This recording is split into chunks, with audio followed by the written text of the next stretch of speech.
Hello everybody and welcome back to my channel. This is episode 7, I think, of Coffee Chats, and I'm here with Diddiery. And we're just going to be chatting about a load of things, so I'm not really gonna do a whole outline because it's a big variety of things. But yeah, let's just get right into it. So firstly, to get to know you, what are 3 fun facts about you? 3 fun facts. Well, I have grown up basically inside of a restaurant my entire life. My parents, right now, we are about to hit 9 years at our current restaurant. And before that, we were at another restaurant for another 5 years. So I've been in the restaurant industry my entire life. My entire family is from Mexico City. So we're basically the only ones here in Colorado. And I'm a huge coffee enthusiast. We have our own coffee shop in Mexico City. So, yeah, those are 3 fun facts. And what has been the highlight of your week? Highlight of my week. Let's see. Well, I went to go get boba with my coworkers the other day, and it was one of the best times I've had in a long time, especially because of quarantine. And they're just so cute, and it was just so much fun. We grabbed boba, and then we went to a parking lot, and we were just hanging out with music, just getting to know each other for a while. And then we were taking a picture, and then before we realized it, 2 of our girls, because it was 6 of us, 2 of our girls ran to a post that was behind us, and they just jumped up for the picture. It was just the best time. It was just a great time. So that's been the highlight of my week. I feel even little things are way more exciting at the moment because it's been so long since you've been able to. Oh yeah, for sure. Okay. So you said you were a coffee enthusiast and this podcast is called Coffee Chats. So what is your order? My coffee order, usually wherever I go, is an iced caramel latte. If there is not caramel, I do vanilla, but it's always a latte. My go-to is a latte. Unless I'm completely having a rough day, I go with an espresso, but those days are really rough. What I love to do is I love to look for different coffee shops all over Colorado, even different states when I travel. And what I do is I always order the same thing, and I keep track of which one I like from what place. And I say, this one's sweeter, this one was darker, this one had too much ice and stuff like that. So definitely caramel latte is my good to go wherever I go. That sounds great. Okay, so the next question is what do you do? What I do. So currently, literally job-wise, I work at Lifetime Fitness which is a gym. I have been there for 2 years now, and I don't actually work in the gym aspect. I work in the kids' activities aspect. So I have done my fair share there. I started off as just a kids team member, which means I was in the child center. I just took care of the kiddos that they would drop off while they went to go work out, and I slowly made my way up to, we call them LTKA, which we teach classes. I taught Spanish, arts and crafts, yoga, different types of classes, and then from there I went on to teaching rock climbing and working at our rock wall. So I would teach classes, help people how to climb, and then from there I went to just other activities that we have, and I slowly became our birthday supervisor. So obviously right now we don't have any birthdays, but usually I am the birthday supervisor for around a year now. So I'm the one that coordinates all the birthdays, talks to our suppliers, talks to the parents, stuff like that. And right now, as of a few months ago, I'm one of the camp leads, our summer camp. So, just helping run our little show. And especially since we're going to have camp all year round, it's really crucial to figure out what we're going to be doing. So right now, what I do is I'm a camp counselor. First question of the actual thing is, what is your degree about and what made you choose it? So I am a communications major. That is my degree, a BA in communications, more specifically intercultural communications, which means that I'm in the realm kind of marketing and writing. What I really love about my degree, which is mostly also why I picked it, is it's so abstract. You can use it for anything. You can go into the business realm and be perfectly prepared with it, or you can go into the education realm, or you can do a lot of different things. I picked it because it's a really good major for me because I want to be a writer. I want to be a journalist. I want to do the whole communicating with people all over the world. I want to be writing. But I also want to possibly jump into the business realm, possibly in the future, or I want to be a college professor for journalism. So currently with my comm major, I have a marketing minor in hopes, of being a helper. I don't know what it would necessarily be called, but help a company with their graphic design or their marketing and stuff like that, because that's already what I do with my parents at the restaurant, and it's what I do at Lifetime as a birthday supervisor. I run all the marketing, that way I can have people signing up for everything and stuff like that. So that's why I choose comp, because it's such an not an easy, but it's very easy to connect it with a lot of different things, being a professor, being someone in marketing, being a writer and stuff like that. And because being a writer and being a journalist is, becoming really popular, so the field is becoming more competitive, I definitely think that it would help with the experience that I have. That sounds amazing. Okay, so when we first spoke, you said that you were a first-gen college student and also a minority student. So what has your experience been like as that? Well, recently I've been really thinking about it, and my experience as a minority student, first of all, has really been really abstract. I feel like every single person, being a person of color or not being a person of color, has experienced, life really differently. And I actually just wrote an article about this, but I mean, not every single person of color has the same experience. Not every white person has the same experience. Like, everyone has a different experience. And for me personally, throughout like elementary school, like, it was great because obviously we didn't really realize, how different we all are. And then in middle school, it was a little more different because you start to realize, like, hey, there's groups in the school. If you're not the preppy white cheerleader type person, you don't fit into that group. Or if you're not athletic, you don't fit into the other group. If you're not artistic, and I'm none of those things. So, it was really hard for me to figure out where I belonged, sort of sense. But so middle school was rough. And then high school was just a little bit all over the place because I went to a primarily white school. So it definitely was difficult for me because, I wanted to learn to adapt. I wanted to blend in at the time. So I tried to do everything that they would do. And I slowly realized that I was really unhappy. And then college came along, and gosh, I've never been happier. I absolutely love my campus, not only because they're diverse, but they're so accepting of the different cultures and people that they have. So I go to CU Denver just as a reference, and I absolutely love my school. Like, I've never felt more comfortable to wear something that expresses my culture than any other place. Because when I would wear something to Grandview, my high school, I'd get weird stares as if I was literally wearing, I don't know, if I was just wearing like a crop top or something like that, and I wasn't. I was just wearing a shirt from my culture that was hand embroidered and stuff like that. But when I go to CU Denver, it's so accepting.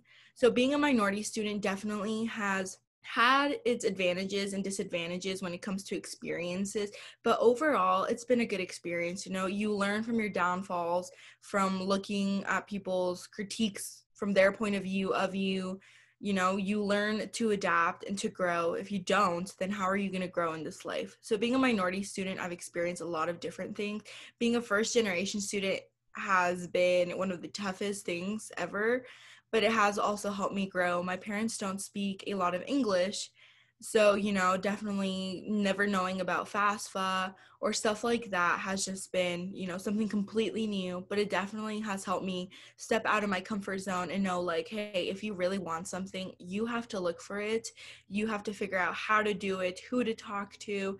So, going on to commuting to campus, having to go on the light rail every single day, finding my textbooks, talking to my professors, figuring out my own time because I don't live on campus. So it was way harder for me. And, I still have a whole different life outside of campus. So it definitely has been difficult to certain extents, but it has been very eye-opening, very enriching. It's really good. I wasn't sure whether you were going to say like a positive aspect or not, but it's really nice to hear a positive aspect rather than great. Definitely a more positive than a not so positive aspect of all of that. Like bad bits, but it's great to hear that it's like all worked out well for you. Yeah, no, for sure. Okay, so another thing you said about when we were speaking is that you have had quite a lot of experience with mental health and you're a big advocate for it. So I was wondering if you wanted to talk a bit about that. Yeah, so lately, like I talked about, my high school was very all over the place. If you didn't fit in, you didn't fit in. If you fit in, great for you. You fit in everywhere. So it was really difficult. And for me, I've had my own share of battles with, anxiety and all of that. having been in a car accident with my family the beginning of senior year, hit us really roughly, and we went through a lot of different things my sophomore year. So for me, it's been kind of all over the place. Being an outsider in your own school was also something big. But not only me personally, but my community has faced a lot of mental health stigmas that we are slowly learning to get rid of. We have dealt with 3 suicides in the last 2 years just in my own community, just literally miles from here. And when you think about it, I wasn't extremely close with them, but I did have a friendship with them. We were in the same club for something else, for school, so we knew of each other and stuff like that. So it was really eye-opening to know that, hey, she wasn't the bubbly person that we thought she was. And it's very hurtful to realize that, and to know, like, hey, you think she's very happy, but she's not. And she was afraid to step out of that bubble because she had expectations that people had of her, and it's really difficult. So lately, my community and myself, we have been trying to be very vocal about it, and very like, if you need to seek help, please do. It is so important. Do not feel afraid, do not feel less, and that's something that comes with that stigma of feeling less because you're looking for help, and it's never okay to feel less because you're not. No one is above from each other. We all have our emotions. We all go through different emotions of anxiety or feeling sad, and especially with quarantine right now, we really want people to know, like, hey, you may be shut in your apartment by yourself, but you're not by yourself. With Zoom and with books and with literally everything imaginable, seek help. Or not, or even if you don't think you need help, talk to someone. Talking with someone is so just eye-opening. The first day of my senior year, I'm so blessed and thankful that one of my teachers had me talk to a counselor. He was like, I know you guys just went through a car accident, you're starting your senior year, it's a whole new chapter for you, but talk to someone, even if you don't want to. And God, I was so mad at him for making me walk down into that counselor's office, and I was like, no, I'm not going in there. I am fine. I will walk through it. I will be okay. And he's like, okay, you will, but talk to someone, how you're feeling. And it was what helped me get through senior year. And so I really want students my age or older to know it is okay to seek help. It is okay to feel sad, to feel lost, to feel anxiety over the smallest things, because there's help for all of that. There will always be help. I had a friend that really hit 2 years ago. It's been 2 years since he committed suicide after his girlfriend broke up with him. And he went to Boulder, and it was really hurtful for us because he was so far away, and we never knew. He was missing for around a month, 2 months before we knew anything of him. And, everyone that has committed suicide in our community has hit us differently. So it's just hurtful, having 3-4 suicides in a year, 2 years. You're thinking, what is going on with our community? Are we not watching out for our younger ones? Are we, what's going on? Because they were all different ages, freshmen in college, a senior that had just graduated, another senior that was about to graduate. So, and especially from our high school, my high school. So like, what is going on? That's what makes you really think. So when I say that I'm a mental health advocate, I just try my best to let people know that there is someone there for you. I don't care if we've never had a conversation, or if we've said hi in the hallway, or, if we haven't talked in years, please reach out. You are never alone, and you never will be. There's literally billions of people on this earth. There's at least one person that will listen to you. That's really good. And it sounds like, although obviously everything that's happened in your community, that's like really awful, it sounds like it's sort of woken everyone up and like, yeah, and it's kind of sad that it's making everyone wake up, because it's like, you should have been woken up about this. Like, this shouldn't be something that we should just now be talking about. It's something that people should be taught about ever since elementary school, middle school, to accept your emotions, because we have a lot of stereotypes and a lot of stigma of men don't cry. Like, why are you crying? Why are you talking about your emotions? No, we're all human. We all have emotions, I cry, my brother cries. Even if he cries over tennis shoes, it's fine. Like you're admitting to your emotions, and that's one of the biggest steps of being able to talk about mental health. Talk about your emotions. Are you feeling sad today? Are you feeling tired? And people a lot use the word tired or exhausted to not talk about, hey, I'm feeling sad, or I'm feeling lost, or I just don't want to, or they think not wanting to get up from bed in a whole week is okay. It's not okay. Like, there's so many things that you can do in your life, or at least go take a walk, go to an animal shelter and volunteer. There's so many things that you could do, but it's about talking to someone. So I think that's one of the biggest key things. Talk to someone, and they're the ones that will help identify, like, oh, this isn't normal, or this is normal, or it's okay to do this, or let's do this.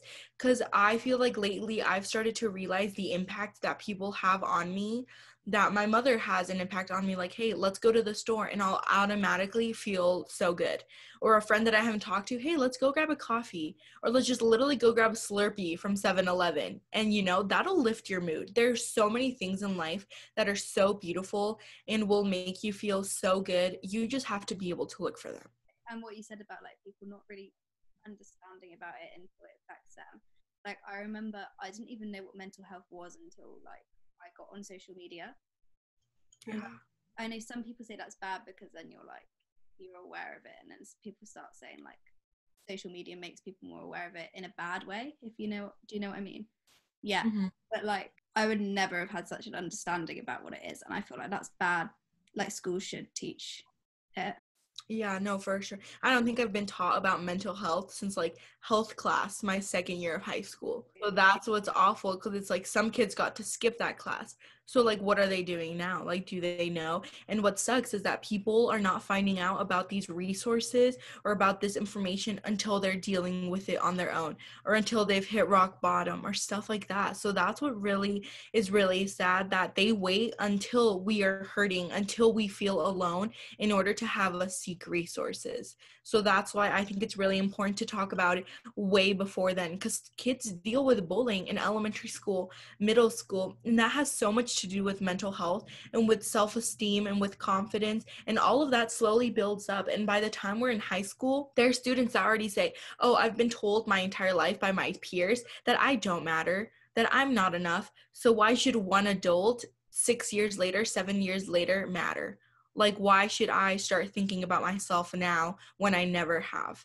So it's definitely about aiming for that problem way before it actually becomes a problem. It's also mad, like, we're in two different countries, and the similarities, like, the fact that neither of our schools have really taught us about it. We're in two, like, countries. Different. But I mean, in the end, mental health problems and all of these other problems in the world, they're international. They're all over the place. Everyone's dealing with mental health. Everyone is just trying to figure out how to live life, and at a certain point, you got to know the difference between surviving and between living. Because people say, I get up from my bed, I go to work, I eat dinner, I come home and I sleep. And that's not living. It's not being happy.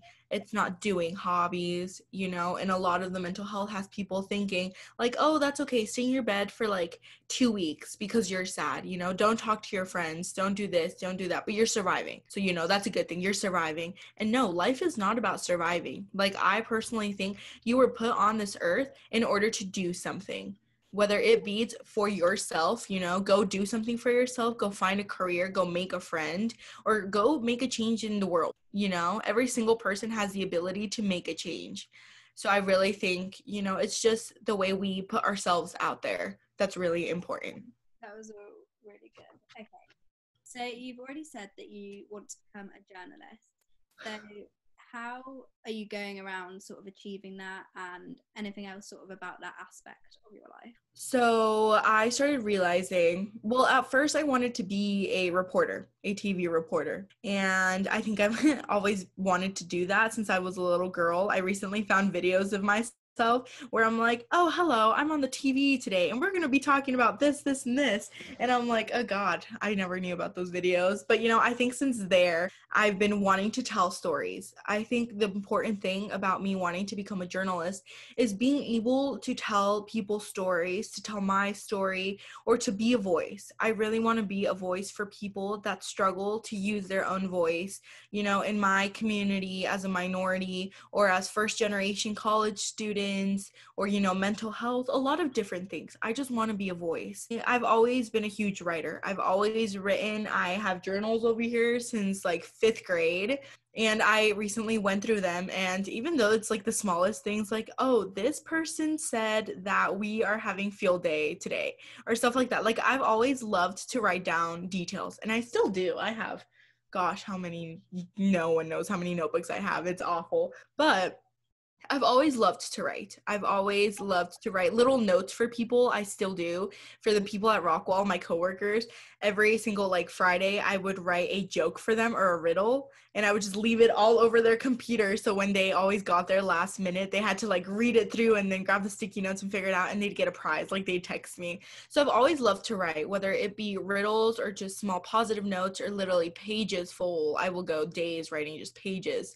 I've always just thought about the stories that are hidden in the world, the different stories that every single individual has. And lately I wrote something about, minorities and their place in America, and how every single person is writing their own page in the book that we call America. Because we're made up of minorities, we're made up of so many different communities, yet we don't have a voice. Yet so many people struggle to use their voice. God, I'm struggling to use my voice right now. So many people are struggling to use their voice, or they think, oh, my voice isn't as important, when that's a lie. Every single person, their voice is so important, because you can make such a big change in the world, in your community, or just your friend's life. And I just think, being a journalist for me will not only open so many doors, but so many doors for other people. Like, I want to be able for them to say, hey, I have a place in this community. I have a place in this world, and this is why, and have their story. Or, my ancestors did all of this, and I have it all written down. My latest project is being able to help my parents write their own stories before they start forgetting, because I have the worst memory. Like, it is awful. Like, I don't know how I managed to do school with such an awful memory, but the stories that they tell me are so valuable that I want to be able to have them with me when I have children and when they have children, and just open up a book and be like, oh, look, your grandparent traveled from this place and they did this, this, and this on this place. And, and I love to travel, so I write stories about when I traveled. I saw this person sitting in the cafe, and the look they had in their eyes when this other person sat down with them. Like, I'm such a hopeless romantic. I don't care if they weren't friends or if they were breaking up, what I saw is what I saw. And so I just think that just writing is going to help me become better. And recently I sent a trial article for this blog that I would love to write for. So that's one step I'm taking. And just taking so many writing classes at my university not only are helping me get my degree, but also the experience that I need. So I've been doing that.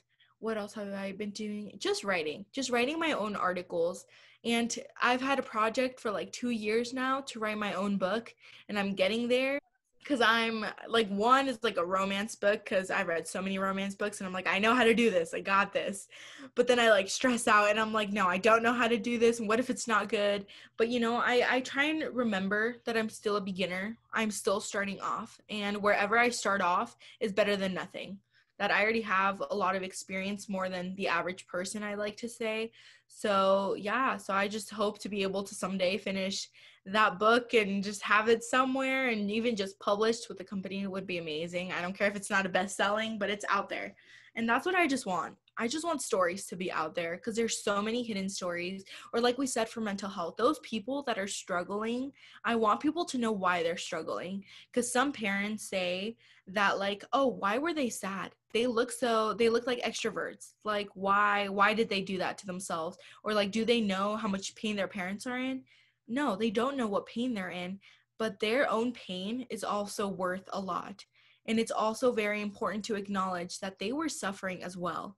So I just think being a journalist could help me use my voice to help other people find their voice or use their voice. So that's mostly why I want to be a journalist. I just want to help people. I just want people to know about the beautiful places that there are in the world. Lonely in Mexico City, there's so many beautiful places. I love my city so much. So I just want people to know. I just want people to travel to see the beautiful things in the world. I've never heard anyone talk like that about wanting to become a journalist before.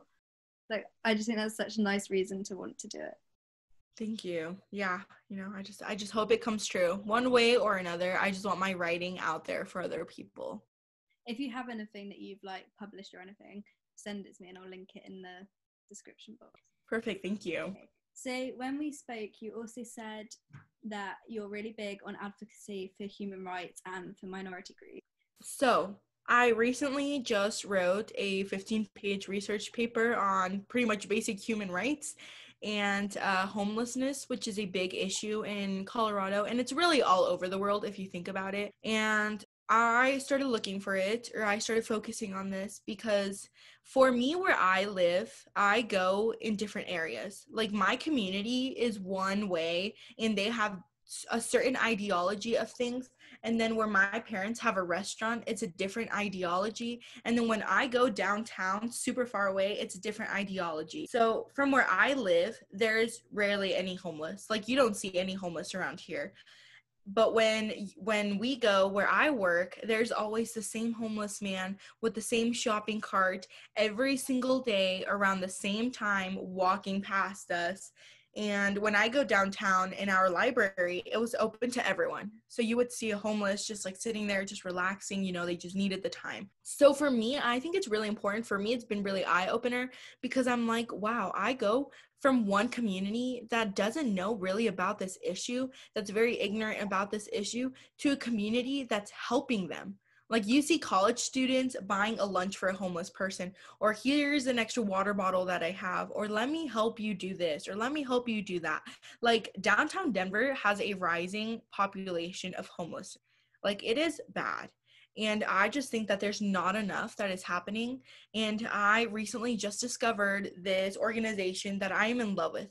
And I interviewed their public relations person, whatever you want to call them, and they do so many amazing things. Like it's just, they have like 6 different shelters and clinics that are aimed for the homeless. One is a day center where you can take a shower, get a hot meal, use a computer if needed to, take a nap, in a safe environment. They also have mental health resources like, hey, how are you feeling? This is a check-in. If you need further help, please ask us. And they help you get on your feet again. I just think shelter is a basic human need because with that comes water and food. If you can't have a basic shelter, where are you going to keep everything else? And I personally believe we're on this earth and we were brought for a reason. And I do not think that is fair for the homeless people. A lot of them are veterans. I recently, in my studies that I found in my research, a lot of them are veterans. And I think that is so unfair for people that fought for our country, that lost everything, that spent years fighting, and now they have PTSD, anxiety, depression, so many other mental health because they were standing up for our country, for my country at least, And so I just think it's so important, that's not fair. Why are they asking for money on the street now when they were fighting for our country? Why are we're so patriotic, yet you're not helping the people that made this country? So for me, I recently became a huge advocate for homelessness, and I think it's really important for people to realize that it's all over the world and it's right in front of us, and we're just ignorant to it. And I just think it's very important to be very vocal about the resources that we have. This organization doesn't ask it for anything. They're just if you want to donate, that's great. If you want to donate a pair of shoes, a blanket, jackets, or if you want to donate a monthly basis, or restaurants, if you want to donate the extra food that's left, we'll take it. But they don't ask for anything specific. You just come in and you just, whatever you need, do it. So when it comes to minorities, I have been a different advocate for DACA and for the dreamers and, students that were brought to this country when they were children and now are trying to seek a better education because it wasn't their fault they were brought into this country. Like, it was not their fault that they were brought from Mexico City at the age of 4, and this is their only home. Yeah. And at the same time, I do believe that whatever country you go to, especially Mexico, there's opportunities too. And I just think that you shouldn't die for a country that doesn't want you here, and if you have the opportunity to grow in the country that you call home, do it. Seek all the resources that you have, become a doctor or a dreamer student, get your degree, do everything that you can to your extent. But at the same time, just don't die for it. Don't stress too much over it. There's opportunities all over the place, everywhere, every country, every city, everywhere that you go, there is something, and as big as we make United States to be, the land of the free and opportunity and all of that, there's opportunities everywhere. There's everywhere that you can open. If you can talk, if you can breathe, you will find something out there. So for me, I've just tried to be a big advocate for anything, for DACA students.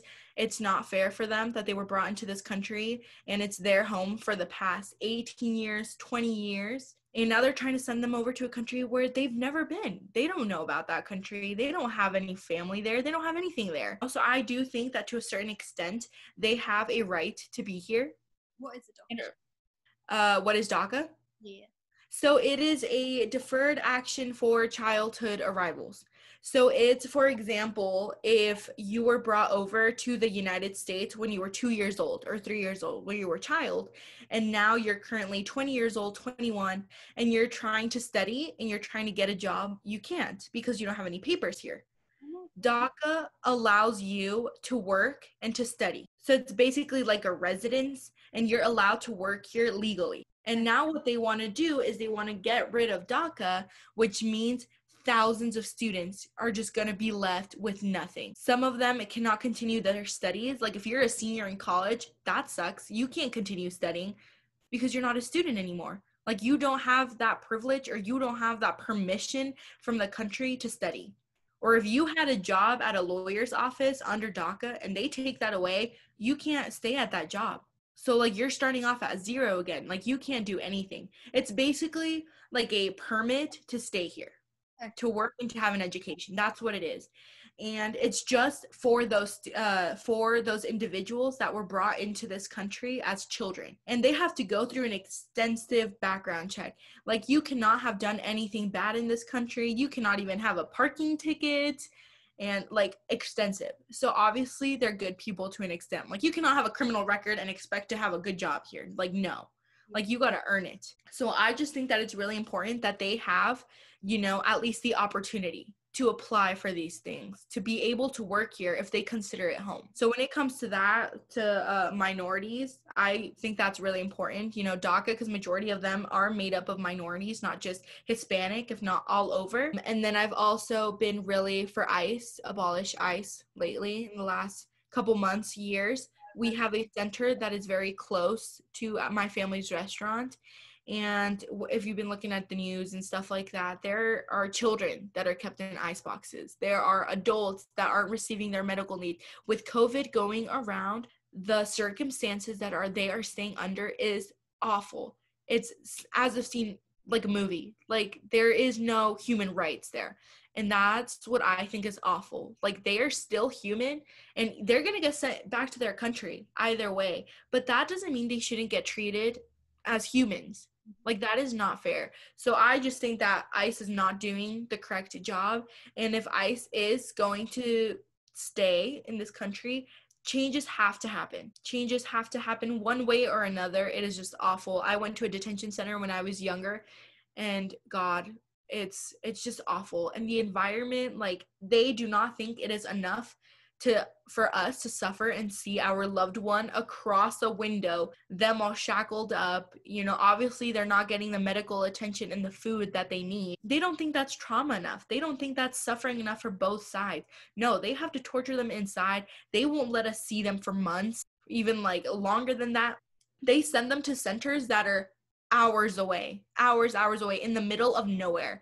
I recently just saw in the news that there's a center in the middle of nowhere. There's like 5 hours you have to drive to get to that detention center. And if you get there and you're not wearing appropriate clothes, if you're wearing jeans and like just a normal shirt, they won't let you in. They're like, sorry, you're not wearing the correct attire. Tell me, what is someone supposed to wear to a shelter, or not a shelter, a detention center? Like, when you think detention center, what are you gonna wear? A dress, joggers, a skirt? Like, there is no proper attire. So there's a house that provides those extra clothes for those people. They say, like, hey, if you weren't accepted because of your clothes, here are acceptable clothes. And so I think having one of those type of houses, or just like a clinic or something like that near these type of detention centers, God, would save people so much time, so much everything, because it takes hours, days, weeks to get an appointment. And then you have to wait hours in order to get into the center. And then imagine if you're rejected. Okay, that sucks. Go home. I don't know when's the next time you're going to be able to see them. So that's just unfair. I just think it's unfair the way they get treated. And that's for anyone. It just doesn't make sense. It doesn't make sense at all. So I just think when it comes to me, I just get really like personal, and I'm just like, this is not okay. We had a close friend of ours that got deported. It was several years back, probably like 5 years back, and I was a little girl, and he was always really sweet to me, and he was one of my parents' best friends. Like, he was great. Like, he never did anything wrong. And one day they just picked him up, threw him in their van, and I just saw him once before he got deported, and that's it. He had just gotten his new apartment. It was new, everything, and gone. He had a whole life here, and he's gone. And that's what I think is unfair. Sometimes they target people that have never done anything wrong. If you don't have something on your like account that's like, for example, if you committed a felony or something like that, you're not on their radar. There's sometimes people that aren't on their radar, and they target them. Or sometimes they go to companies and they're just like, surprise check, who's illegal, we're taking them with us. And there's parents in there. There's, family members. There's people that have never done anything wrong except come into this country illegally, and they take them and gone. They never see their family again. They don't know how to contact them, and they're just gone. So I just think that's unfair. If they're not on your radar, why are you deporting them? But you're not getting the criminals, you're not getting the felons, you're not getting everyone else that should be on your radar, but you're getting family members. You're ruining family. And they're also doing that in the border. They're separating families. They just said that they sent around 5,000 kids, I think, from different detention centers from the United States back to their countries without their parents. Where are these children supposed to go? Who are they supposed to contact? Half of these kids don't even know their parents' phone numbers. And even if they did, that doesn't help because their parents are in detention center. So I just think it's a lot of different aspects when it comes to minorities and just human rights. Homelessness just in the US is terrifying. The extent that we have to go for them to just access something. Detention centers with ICE. They're not treating humans like humans. And that's terrifying. Detention centers just in the border, when they're coming in, that they're trying to seek asylum, rejects them all. When a lot of them need medical attention. They're not coming for jobs. They're coming for medical attention. And if you really realize it, and if you look at the numbers and the research in the United States, a lot of these illegal immigrants take jobs for like a third of the minimum wage. Like, I get like $13 an hour. These people get like $3 an hour. Tell me, that is not a living wage in America. Yeah. That is not a living wage here. I don't know what the minimum wage is over there, or, what's the minimum you need to live a decent life, but $3 is not enough. And or half of the times these farmers, they go out there, they're the farmers, or they pick the strawberries or the fruit and stuff like that because their citizens or our citizens don't want to do those jobs. When you come to America, you think, hey, I'm going to go to school, I'm going to get a good job, and I'm going to get $50,000 a year or more than that, because I really don't know what's like the good aspect of it or whatever, and they say, yeah, I'm going to get a good job and I'm going to have a good life. But then they say that the immigrants are stealing their jobs. When they come here, and what a lot of them are doing are going out to the fields and picking fruit. No citizen wants to do that. They want to go to school. They want to get a better job. So I just think it's ridiculous that they say illegal immigrants are taking their jobs when they're not doing the jobs. They're the ones that we are relying on during quarantine right now. They're the ones that are getting the food for us, all the fruit, all the salads, all the potatoes, whatever you want to say. They're the ones bringing the food to our stores right now because no office jobs were open. The only thing that were, some doctor offices weren't even open. Like, a lot of things were closed over here. Like, everything was closed. Restaurants, offices, schools, stores, gyms, everything. Who were the people that stayed open, working? The farmers. And who make up the farmers? A lot of the illegal immigrants.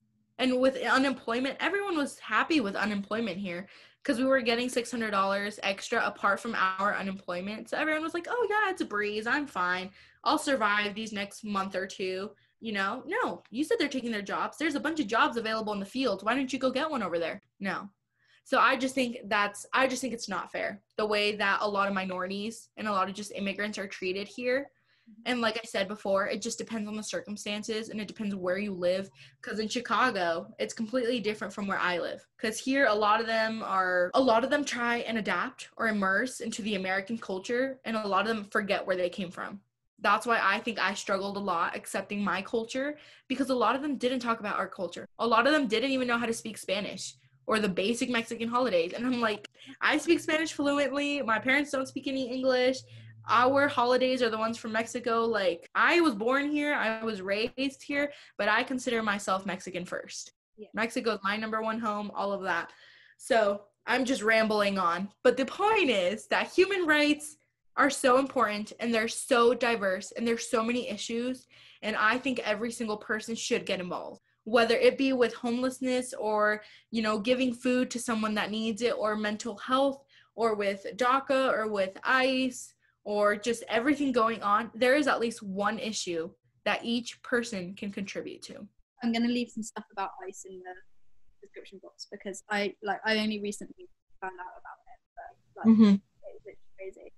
And I was thinking while you were saying that, we have so recently here, there was the record number of immigrants to come across from France to here. I don't know if you've heard about it, but it was like the other day. And the reaction that you see on social media from, like, I guess adults mainly, it's just like they wouldn't come across on the boat unless they were desperate. And then they're like, oh my God, they're going to come here and steal our jobs. But like, no. That's not gonna happen. It's just like, and then I remember hearing on the news, and I don't really get why, I need to look into it, but they were like, the kids that were on the boat got taken into care. Why? Because surely, like, they came with the other people on the boat, so I don't really get why they would take them into care. I need to look into it more, but it's like, it's just not right. And then I remember watching this documentary, because we hear a lot about ICE and all of that, and I didn't think that happened here. But so basically, I don't know if you would have heard about it, but there was this thing called the Windrush generation. So it was like after the war, a lot of people from, I can't remember where it was from. I think it might have been like, I can't remember what it was. So a lot of people came from another country. But the government like brought them here and gave them jobs and stuff. So they all worked here for years and like thought they were completely legal. And then over the last 10 years and stuff, they started like telling them they weren't legal. So the documentary was about this one man who he thought he was like completely legal, and then he needed a new passport or something. So he went and he like applied for his passport, and they were like, no. And then they took him to this detention center, which was like 6 hours away from his home. And they just took him out of his house in the middle of the night, and there were like so many police who came and did it. Like, it was just unnecessary. It was dreadful. So it's like, I didn't even know that was happening here. But like, it still happened, and that's not okay. And I'm sure it still is happening. Oh yeah. And you know what's also awful is that a lot of us, like you said, don't see it. And like, for example, for me, I have a lot of minority friends, and a lot of like my parents' customers are Mexican because it's a Mexican restaurant. So obviously a lot of Mexicans come to a restaurant, and you know, they tell my parents their life stories, and a lot of them, like, my parents do know if they have papers, if they don't have papers. And a lot of them have told us like, oh yeah, you know, my cousin got deported the other day, or he got detained. And what's also awful, and what they also do, what I don't understand, is that when they grab someone or when they detain someone, they keep them in a center for months or for like a year, for a long periods of time. And it's like, if you already have me detained, why don't you just ship me the next day then? because that's more suffering from their part and their families, and so much money and supplies to keep them in the centers than just sending them away, you know. And there's just so much suffering that occurs. And there's also, I just feel like enough people don't know about the subject. Like, they don't know that their neighbor could be going through this, because I know my neighbor, we used to be really close with them, and we know that they go through so much, like, and it's just, a lot of people don't know. That's what annoys me a lot of the times, because they just think like, oh, they're coming here illegally and they're going to take our jobs and stuff like that. Like, even if they come into this country illegally, I doubt the job that you're thinking about is the same job as the illegal immigrant. They're just trying to find a job so they can feed their family. You're trying to find a job that pays you like $60,000 a year. Obviously not the same things. And, you know, if you think an illegal immigrant with no qualification is going to get the same job that you want, and you have studies, something's not clicking, or you're not understanding something. Because if you graduated college and, you know, and it's a grown adult coming over here that possibly may have qualification or stuff like that, you are not on the same ship. Like, you are not. There's laws and stuff like that that protect the citizens when it comes to jobs. Like, exactly with DACA, you have to have been brought into this country by a certain age. Like, you can't just be 20 and then travel from Mexico over here and expect to get it and get a job. Like, no, you gotta been brought when you were a child. So there's just so much that goes on with that, and there's just so many issues, you know, with just being detained, and, you know, the trauma that they cause when they are detained. I don't know if it really happens over there, or if you just don't know, but they're on the TV, because we watch the Spanish channel. There are so many times where when they get detained, it's through the most awful circumstances. There was a father that got detained while taking his child to school. He did nothing wrong. They looked up the license plates. God knows how they figured it out. The child was in the car, an elementary school age child. They detained the father, everything, and they took the father. That's just not, it's just like, there's no need for it to be so inhumane. Yeah, and it's so cruel the way that they do that. And there's just, I don't know, there's just so many different stories like those. Or, you know, like you said, in the middle of the night, they come, they knock, and sometimes they don't even knock. They just barge in. And that's also something that we have been trying to advocate for. I don't remember exactly what it's called, but there is an order. You have to have a specific piece of paper that says, I can come into your property and I can detain you. Because there have been countless stories where they just barge into the home. And you ask them, hey, where's your paper? Oh, we don't need that. We're just going to grab him. And by the time you realize, he already grabbed him and he's detained. And you can't do anything about it anymore because he's already in their property, their custody. So it's really important to know about those. Like, hey, if someone comes knocking on your door and they don't have a paper that's saying they can come into your property, close the door. They cannot come in. Whatever they do, it doesn't matter what law, FBI, God knows what it is. They cannot come in. They cannot come in at all onto your property without that order. And that's something that a lot of people don't understand.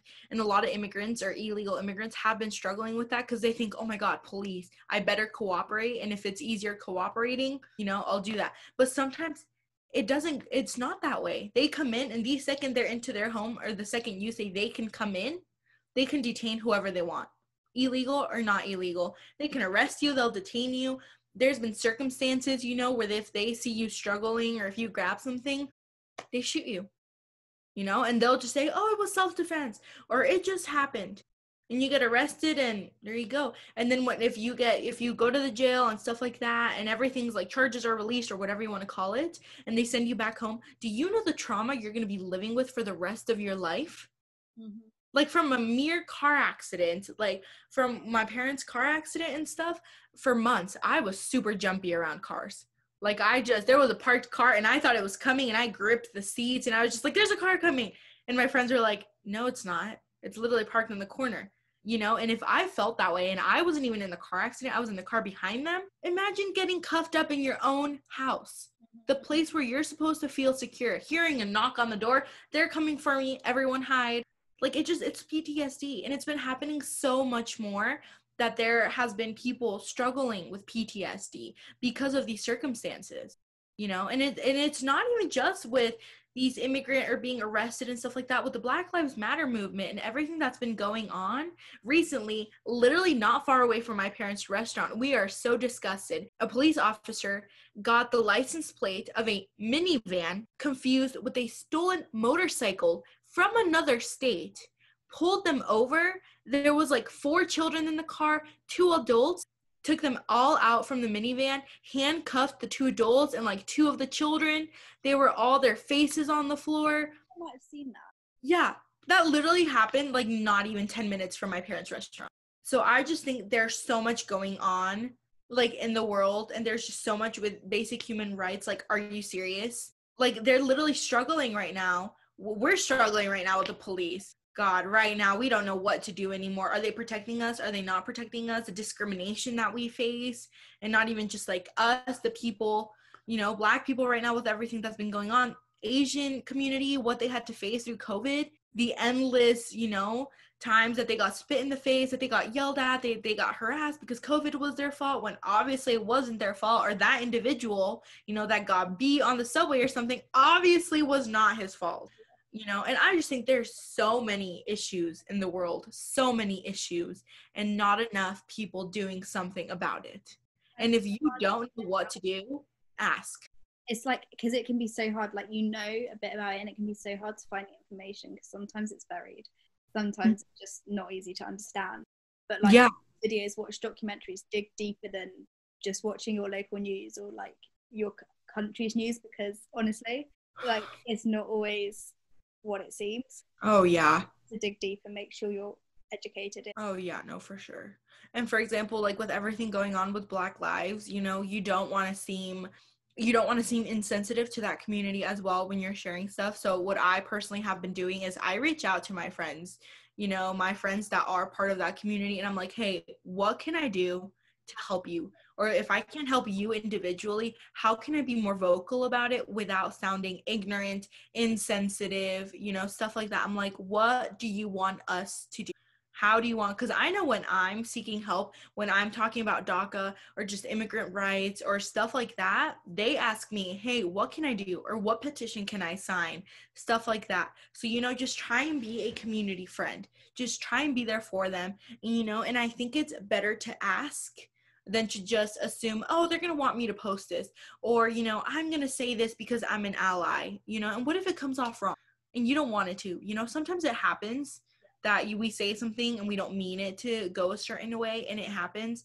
But, you know, be educated. People do not take the time to become educated. Like you said, watch documentaries, read this article, stuff like that. Like, there's so many things that are on Netflix that you could become 20 times more educated by just watching it. All over the place. There are resources all over the place, you know, and there's times where, you know, if someone shares something on Instagram on their story, read it. If they post it, half of the time you didn't know what it was about, or you didn't know about whatever issues going on. Because right now, a lot of people are sharing about what's happening in my own community in Aurora, about, you know, the police. We're struggling with the police so much right now. Like, it's awful. I don't know if you heard, but about Elijah McClain. Yeah. That was in my community as well. That was 10 minutes from my parents' restaurant, right behind a restaurant. And, you know, we're trying to be vocal about it and be like, hey, you know, I may not face the same problems as the Black community. You know, we all face discrimination, and we got to be an ally. They're not going to be able to make all of these changes by themselves. You know, we were able to maintain DACA right now because of their help, because of everyone's help. And that means that we give back now. And it's so important just to stay educated, because, you know, the world is going to keep going on every single day. The problems aren't going to stop. The disputes aren't going to stop. Everything's going to keep going on. Everyone's going to keep having their differences. But there are just some differences that you have to speak on that are more than just trying to get money for unemployment. The importance of unemployment right now and the basic human rights for some people, should always be considered more important. Trying to stay in your native country, trying to not get deported, trying to just live for Black Lives Matter. Just trying to be able to go to the store without being targeted should always overweigh a lot of other issues that people are so vocal about. Mm-hmm. So, you know, It's so hard. It's so hard just having so many different issues, and and maybe the UK has different issues than what we're experiencing, and to a certain extent they are the same issues, just worded differently, seen differently. But I just think, like, overall there's way too many resources that people are not taking advantage of. Like, if people are huge on Instagram and social media, read the story that someone shared. If you do not want to watch that 20-minute, 30-minute, an hour documentary on Netflix, if you don't want to look up your own articles, if you don't watch the news, at least read those Instagram posts, because you will be so much more educated from that one post than you are right now. Yeah, honestly, I can learn like 10 things in 10 minutes on Instagram. Like, yeah. Say I go on my phone in the morning, the first 10 stories I see, and I've learned about like so many things, or like I know exactly what happened while I was asleep. It's just exactly. Yep. So I ask this to everyone. What is the best advice you've ever been given? That's a tough one. That's a tough one. I'm huge on giving advice to people whenever, because a lot of people come to me for advice, and I struggle with like asking for advice when it's not like super detailed. But lately, something that I've been thinking about that's literally on my mirror in the bathroom right now is, it's something about like the world stop spinning right now in order for you to find yourself, especially with everything with quarantine and just COVID. And because one thing that a lot of people experience is life going by so fast. Before you realize it, or before I just like myself, I have graduated high school and I was like, holy crap, when did this happen? Like, when did I felt like freshman year, sophomore year, all of that literally dragged by. And all of a sudden I was accepting my college offer. I was figuring out financial aid, figuring out how to travel downtown. And I was like, when did I become a college student? My brother is about to start high school. And I was like, when did you finish middle school? Like, I'm so confused. So I just think that's something that happens a lot, that life just gets the best of us and we don't take advantage. And it happens with parents and their kids. Before they realize it, their kids are in middle school, high school, graduating. And it happens with my parents. My parents came to this country 19 years ago, like 2 days ago. And they literally were just coming for me to be born here so I could be a US citizen. And they were moving back. I was supposed to grow in Mexico, be raised, study there, everything. Did not go as planned. 18 years later, we're still here. And my mom was like, and it's often, I love these conversations with her when she tells me like, or when I tell her, hey, what would our life have been like if I would have been raised in Mexico? Because God, I love Mexico. I absolutely adore it. And sometimes I look at myself and I'm like, I get really sad because I'm like, I wouldn't have met all the amazing people that I've met right now, because I've had so many people change my life, my job, my school. But at the same time, I'm like, God, would I be someone else? Would I be doing something else? Would I be studying something else? So I just think that we got to take advantage of every little moment in our life. For example, just this year, God, so many people thought this year was going to be our year, 2020, best year of our lives, traveling, falling in love, school, everything. Definitely not. Definitely not traveling, have not fallen in love, still working on my career. I survived school, my first year of school, so we're getting there. I stopped working for 2-3 months because, the gym closed and everything. I just went back. So I just think the world really did stop. And it was like, y'all have to check yourselves.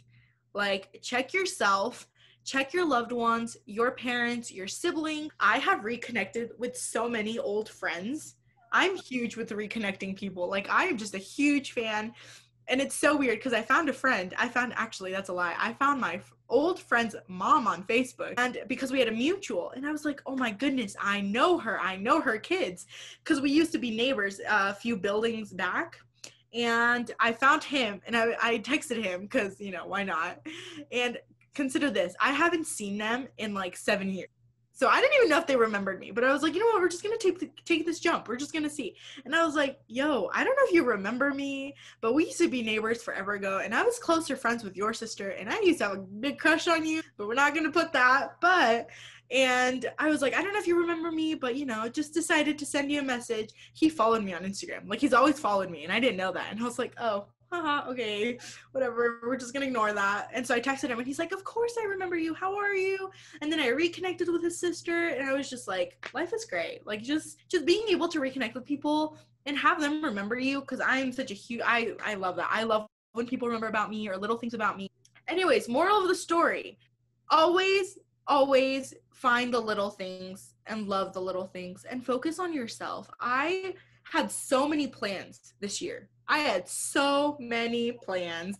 I was at the beginning of the year, everything was great. In March, I was in Mexico for a whole month, basically. I started college in fall. I was loving life. I was working full time and doing full time school. January, February, I went to March with my mom. I lived my best life for 3 weeks in Mexico. And then school got canceled.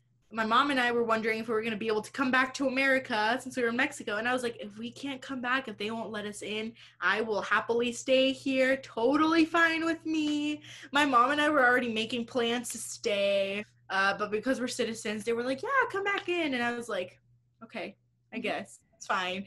I suppose I'll come back. And then my gym closed. My school got canceled for the rest of the year. Everything was online.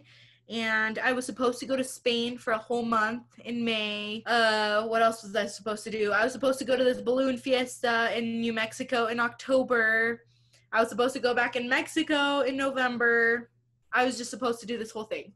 And originally, this fall, I was applying to study abroad in Beijing for a whole semester. Obviously, that got canceled the moment COVID came up. But I was like, hey, I'll go to Spain in May. I got accepted into this program that I loved, and what happened? I literally have no plans. I don't even know what I'm doing tomorrow. So I just think out of everything that's happened this year, it's so important to just take a breath. I haven't done anything major in the last 2 months. Some days I'm like, wow, I'm letting my life go to waste. I really sometimes I just struggle with it. I struggle getting up and I'm like, what am I going to do today? Why am I getting up? I have no plans today. I can't see my friends. I can't go downtown. I don't have classes. Like, what am I doing? But then I remember, going to my parents' restaurant and just love seeing the customers. Even if they can't dine in, I love seeing them come in. I love going in the car with my mom and just jamming out to something. I love going to go get boba with my mom. And since I'm back at work, I enjoy the little moments more. I have so many new coworkers and we all just tease each other endlessly.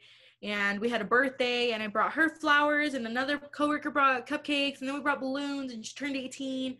And we just 5 minutes of just pure laughter and she almost started crying and I was like, don't cry, the kids are in front of us. So I just think that's my biggest advice. Just breathe and take a moment, especially with everything going on. It's okay to just stay in bed, sleep in, read a new book, catch up with someone, take a walk around your neighborhood. You'll find something new. Just do something.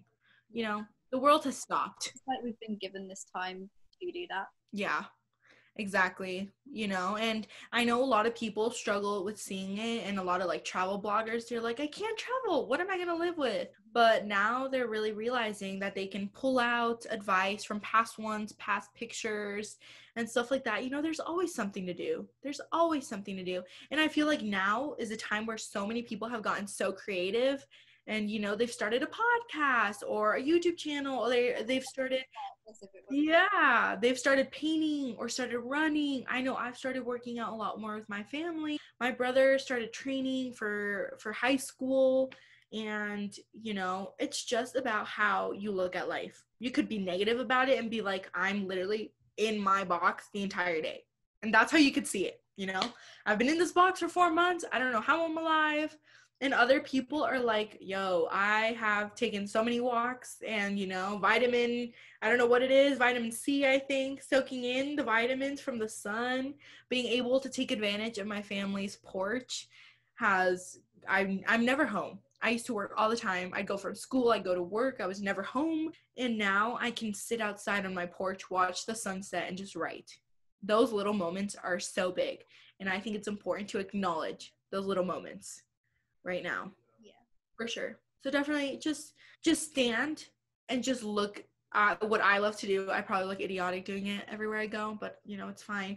I love standing wherever I am and I just look. I just look at the people who are passing me by, the place that I'm at, you know, the climate. I look up, I soak in the moment. I love soaking in the moment because then I'll write about it afterwards.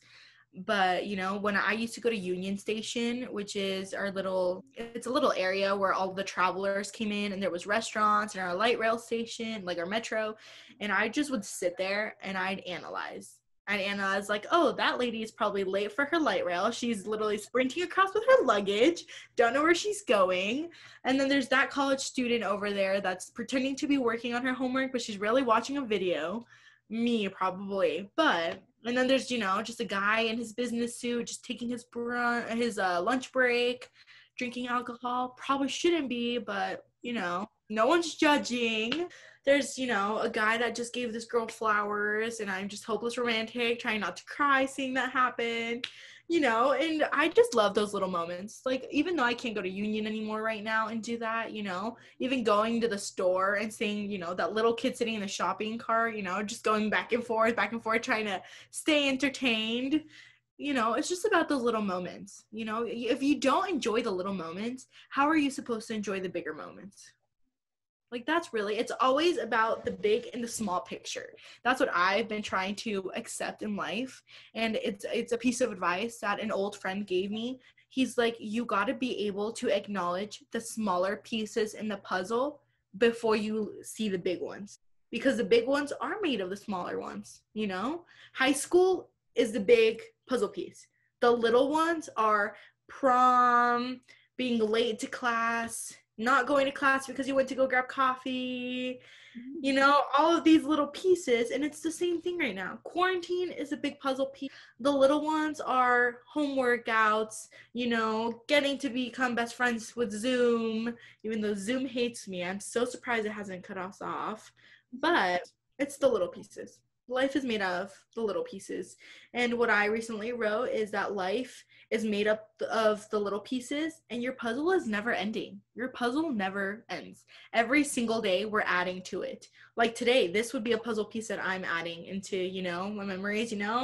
And so I just think it's about the little moments. Don't forget about the little moments in life, because those have so much happiness in your life, especially with everything going on. You got to be able to enjoy a cup of coffee without stressing out, oh, I have an appointment this, I have to do this, I have to run over there, I have work, I have this. No, just enjoy your coffee, and everything else will come at some point. I absolutely love talking to you. Thank you. I'm gonna leave like all the links to all the stuff we spoke about. So like ICE, gonna leave the link to the documentary I was talking about, all of that stuff. I'll like Perfect. down below. Sounds good. I will check it out too. Netflix has become my best friend lately.